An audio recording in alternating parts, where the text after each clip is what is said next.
मी अरुण खोडके. शिवचिंतन. मराठे, Mongol आणि इतर सत्ताधीशसुद्धा स्वतः तोफा वतीत असत. युरोपियन लोकांच्याकडून तोफा विकत घेत असत.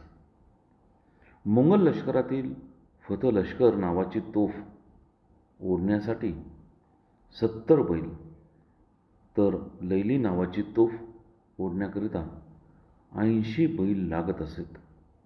याशिवाय हत्ती माणसांचा देखील उपयोग करावा लागत असे. युरोपियन तोफांची विक्री फार मोठ्या प्रमाणात होत नव्हती, हे लक्षात घेणे ते महत्त्वाचे आहे.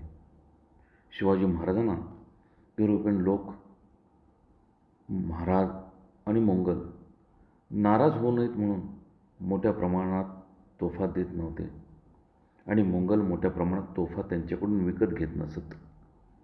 इथे तोफा बऱ्याच पडून आहेत, विक्री होत नाही, अशा अनेक तक्रारी इंग्रजी कागदपत्रामधून आढळतात.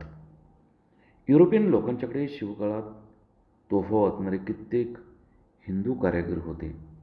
इसवी सन 1665 गोव्यामध्ये तोफा वाचणारा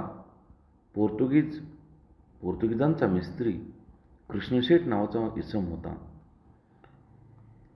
त्याने 1513 अल्बुर्क नावाच्या याने उत्तम तोफा आणि बंदुका तयार करण्याचा गोव्यातील एका हिंदू कारागिरास पोर्तुगीजला पाठवला होता, अशी नोंद पोर्तुगीज कागदपत्रामध्ये सापडते.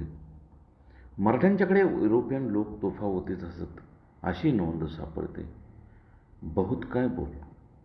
राम कृष्ण हरी.